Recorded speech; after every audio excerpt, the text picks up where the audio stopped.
The men of the village had been herded together, and some were digging the ground.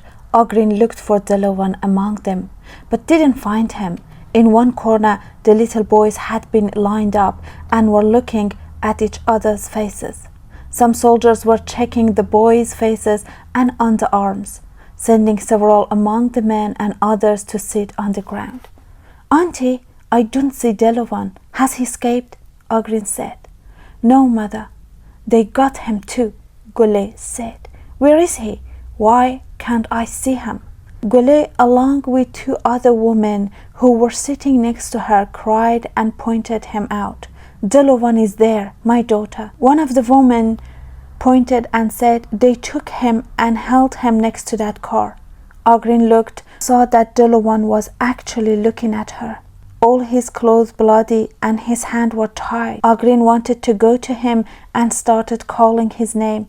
"Hush, for God's sake, don't," Gule said, covering Ogrin's mouth. "Sit down, girl, and do nothing," Gule said. "If you call him, they'll find out who you are. Then God knows what'll happen to you." "But why?" Ogrin said. "Do you see those bodies there?" Gule asked. "Delavan killed them and wounded 3 others. That red-bearded man with a bloody face is their commander.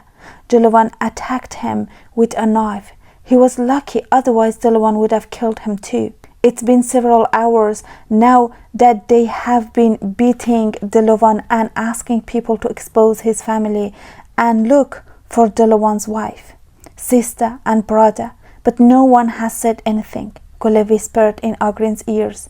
"Now be silent. If they find out that you are Delavan's wife to torment him, God knows what they will do to you in front of his eyes."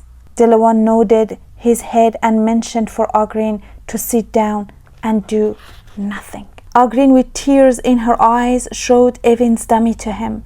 Delavan, seeing Evin's dummy in Ogrin's bloody hand, closed his eyes.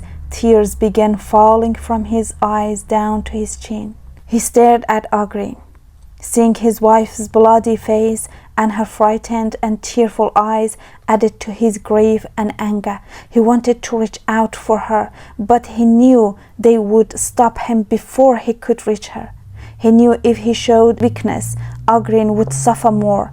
So he held his emotion, raised his head again, stood firm, and looked at Ogrin, who was being held in Gule's arm and staring back at him.